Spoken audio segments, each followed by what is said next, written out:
भारतीय अनुबंध अधिनियम 1872।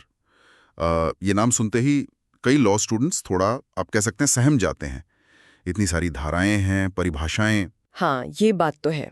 काफी बड़ा एक्ट लगता है शुरू में। बिल्कुल, लेकिन घबराने की जरूरत नहीं है। आज हम इसी अधिनियम की मतलब इसकी बनावट को समझने की कोशिश करेंगे। हमारे पास कुछ नोट्स और अंश हैं, उनकी मदद लेंगे। ठीक है। हमारा लक्ष्य है कि एक्ट का लेआउट समझें, इसकी मुख्य बातें जानें और खास तौर पर जो महत्वपूर्ण सेक्शन रेंजेस है ना, हाँ। उन्हें याद रखने का कोई आसान तरीका निकालें। स्टूडेंट्स के लिए ये काफी मददगार रहेगा। बहुत अच्छा विचार है।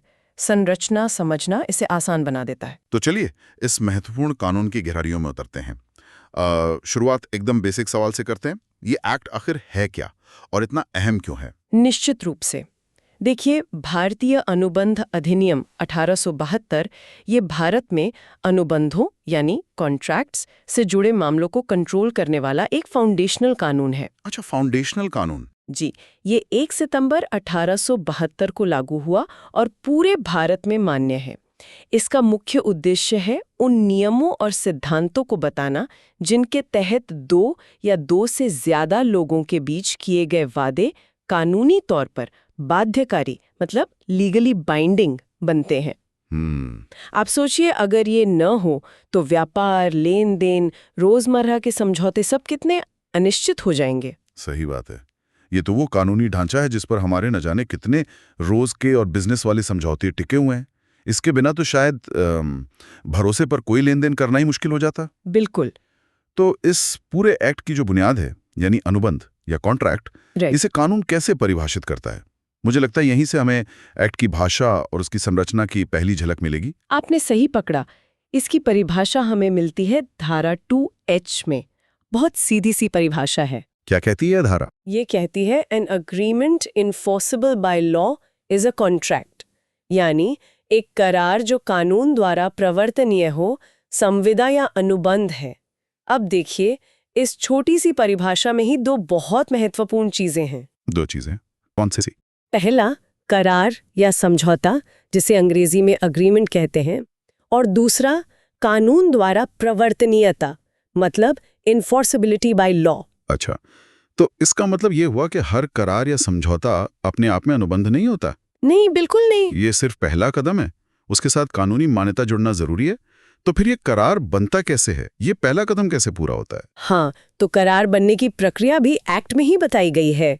धारा 2A कहती है कि जब एक व्यक्ति दूसरे के सामने कुछ करने या न करने का प्रस्ताव मतलब प्रपोजल रखता है, और धारा 2B के अनुसार जब दूसरा व्यक्ति उस प्रस्ताव पर अपनी सहमति यानी एक्सेप्टेंस दे देता है, तब वो प्रस्ताव स्वीकृत माना जाता है। अच्छा। और यही प्रस्ताव और स्वीकृति मिलकर धारा 2E के तहत करार या अग्रीमेंट बन जाते हैं।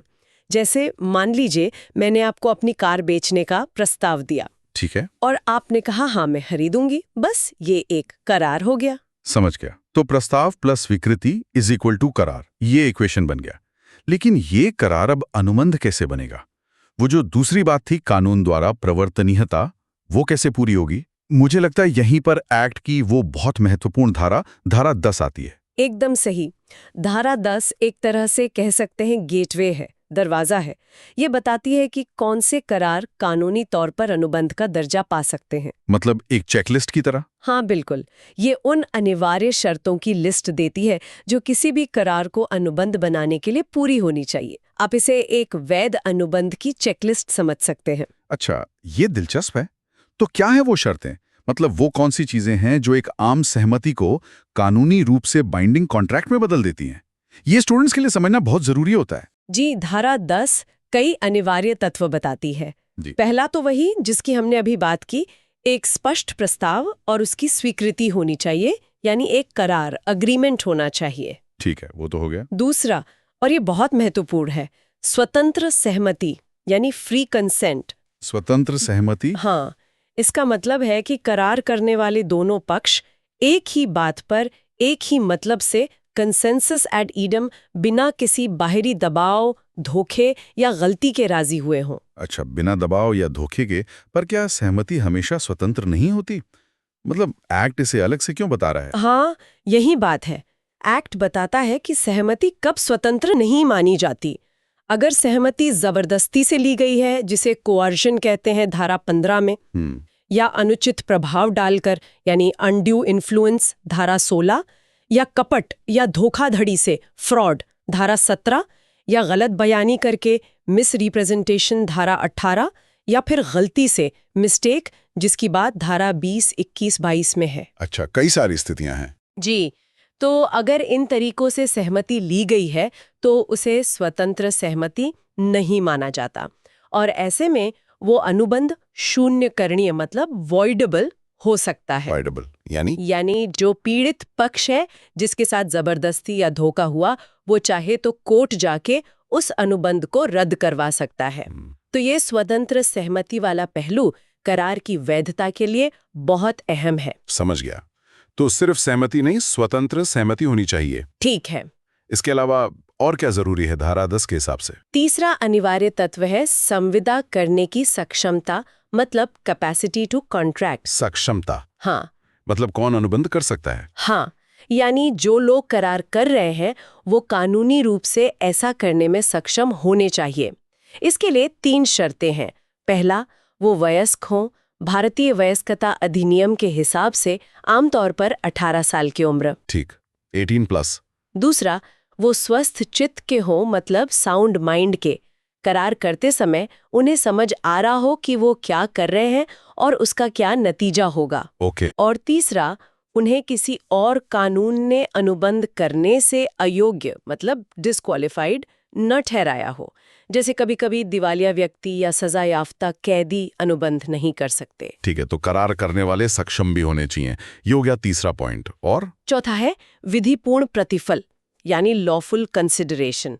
कंसिडरेशन का आसान सा मतलब है कुछ के बदले कुछ, क्विड प्रो क्वो जिसे कहते हैं। हाँ, सुना है ये। अनुबंध में दोनों पक्षों को एक दूसरे से कुछ मिलना चाहिए। वो कुछ भी हो सकता है, पैसा, कोई सामान, कोई सेवा, या कुछ करने या न करने का वादा भी। बस जरूरी ये है कि ये प्रतिफल असली हो और कानून के नजर में सही यानी विधिपूर्ण हो। मतलब मुफ्त का वादा आमतौर पर अनुबंध नहीं बनता जब तक कि कुछ एक्सेप्शंस ना हो। ठीक है। और पांचवा है विधिपूर्ण उद्देश्य, लॉफुल ऑब्जेक्ट। मतलब करार का जो मकसद है या उसमें जो प्रतिफल दिया लिया जा रहा है वो गैर कानूनी नहीं होना चाहिए, अनैतिक नहीं होना चाहिए, या लोक नीति जिसे पब्लिक पॉलिसी कहते हैं उसके खिलाफ नहीं होना चाहिए। जैसे कोई उदाहरण? जैसे किसी को मारने के लिए सुपारी देना या कोई स्मगलिंग का करार करना। इनका उद्देश्य ही गैर कानूनी है तो ये शुरू से ही शून्य मतलब वॉइड होंगे। स्पष्ट है, गैर कानूनी काम का करार मान्य नहीं होगा। और शायद एक आखिरी शर्त भी है, आपने 6 बताई थी शायद शुरू में। जी हाँ, छठा बिंदु है कि करार ऐसा ना हो जिसे इसी अधिनियम ने या देश के किसी और लागू कानून ने स्पष्ट रूप से शून्य घोषित न किया हो, मतलब एक्सप्रेसली डिक्लेयर्ड वॉइड न हो। अच्छा, एक्ट खुद ही कुछ करारों को वॉइड कहता है? हाँ, एक्ट खुद ही कुछ तरह के करारों को सीधे सीधे शून्य घोषित करता है, जैसे शादी में रुकावट डालने वाले करार धारा 26, या किसी के व्यापार करने पर पूरी तरह रोक लगाने वाले करार धारा 27, या कानूनी कार्यवाही में रुकावट डालने वाले करार धारा 28। इसके अलावा अनिश्चित करार धारा 29 या बाजी लगाने वाले करार जैसे सट्टेबाजी धारा 30, ये सब भी शून्य घोषित हैं। अरे वाह, तो ये पूरी लिस्ट है। करार होना चाहिए, स्वतंत्र सहमति हो, पक्षकार सक्षम हो, विधिपूर्ण प्रतिफल हो, विधिपूर्ण उद्देश्य हो, और वो करार कानून द्वारा स्पष्ट रूप से शून्य घोषित न हो। ये 6 शर्तें पूरी होंगी, हाँ, तभी एक आम सा दिखने वाला समझौता कानूनी तौर पर मान्य अनुबंध बन पाएगा। धारा 10 तो वाकई इस एक्ट का कह सकते हैं दिल है। बिल्कुल कह सकते हैं, ये बुनियाद तय करती है। तो ये तो हुई एक वैध अनुबंध की कसौटी। अब ये समझना जरूरी है कि ये सारे नियम, ये धाराएं इस पूरे अधिनियम में व्यवस्थित कैसे हैं, मतलब इनका स्ट्रक्चर क्या है। खासकर छात्रों के लिए ये जानना कि कौन सी चीज कहाँ मिलेगी एक्ट को नेविगेट करने में काफी मददगार होता है। मैंने सुना है कि एक्ट की जो ओरिजिनल संरचना थी उसमें समय के साथ कुछ बड़े बदलाव भी हुए हैं। हाँ, ये जानना काफी दिलचस्प है और एक्ट की आज की संरचना को समझने में मदद भी करता है। देखिए, जब ये अधिनियम 1872 में बना था तब इसमें कुल 266 धाराएं थीं। 266? काफी ज्यादा। हाँ, लेकिन आज इसमें उतनी धाराएं सक्रिय नहीं है। हुआ ये कि समय के साथ दो बड़े हिस्सों को इस अधिनियम से निकालकर उनके लिए अलग स्पेशलाइज्ड कानून बना दिए गए। अच्छा, कौन से हिस्से थे वो और कब हुआ ये? पहला हिस्सा था माल की बिक्री यानी सेल ऑफ गुड्स से जुड़ा हुआ। ये मूल एक्ट की धारा 76 से लेकर 123 तक था। काफी बड़ा हिस्सा था। 76 से 123। हाँ। ठीक है। 1930 में इन सभी धाराओं को इस एक्ट से निरस्त कर दिया गया, मतलब हटा दिया गया, और एक नया पूरा कानून बनाया गया, माल बिक्री अधिनियम 1930, the sale of goods act 1930। आज माल खरीदने बेचने के नियम उसी एक्ट में हैं। ओके, तो 76 से 123 अब इस एक्ट में नहीं है, वो अलग कानून बन गया। और दूसरा हिस्सा? इसी तरह दूसरा बड़ा हिस्सा साझेदारी मतलब पार्टनरशिप से संबंधित था।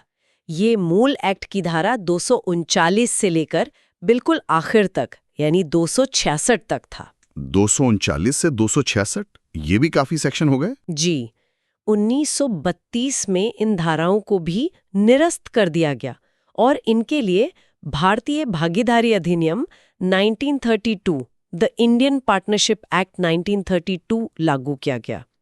तो आज पार्टनरशिप के नियम उस एक्ट में मिलते हैं।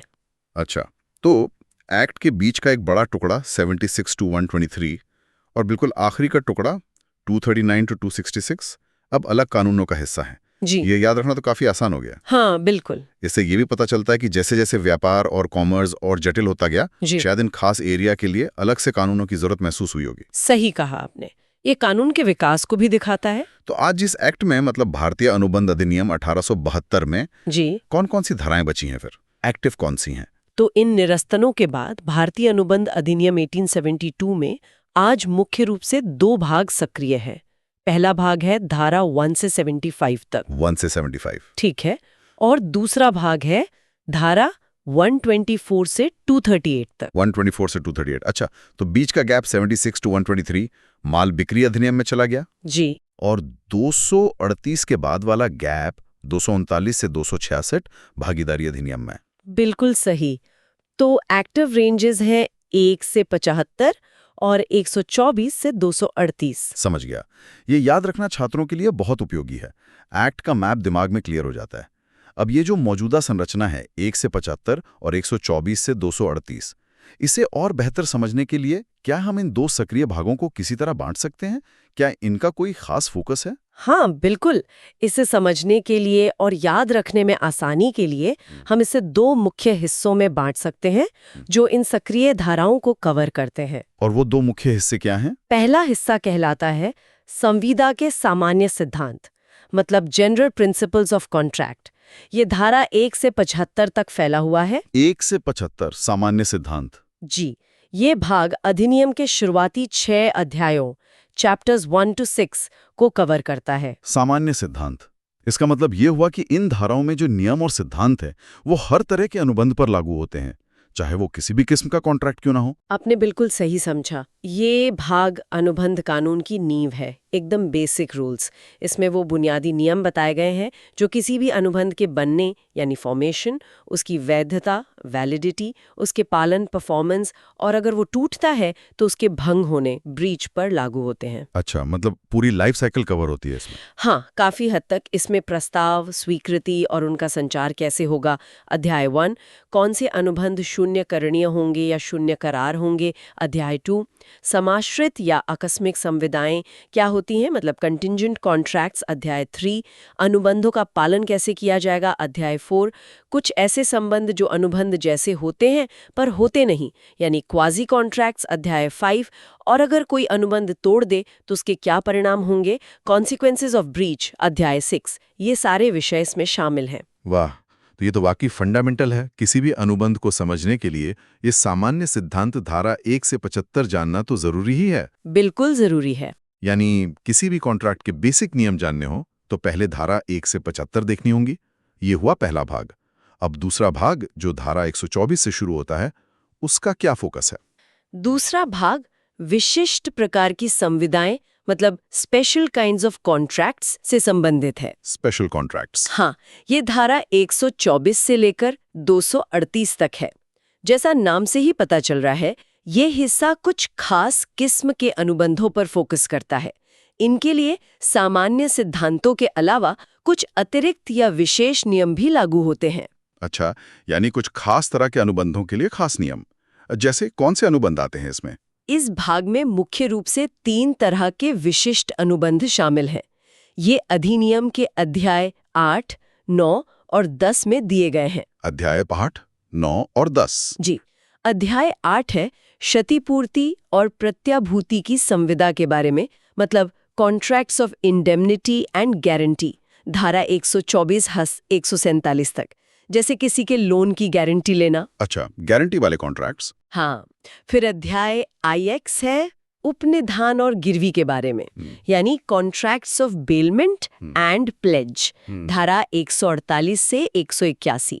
जैसे आपने अपनी घड़ी मरम्मत के लिए दी, वो उपनिधान या बेलमेंट है, या कोई चीज गिरवी रखना। बेलमेंट और प्लेज। और अध्याय 10 अभिकरण या एजेंसी के अनुबंधों को विस्तार से बताता है, धारा 182 से 238। जब कोई व्यक्ति किसी दूसरे की ओर से काम करने के लिए एजेंट्स नियुक्त किया जाता है। Okay, agency law.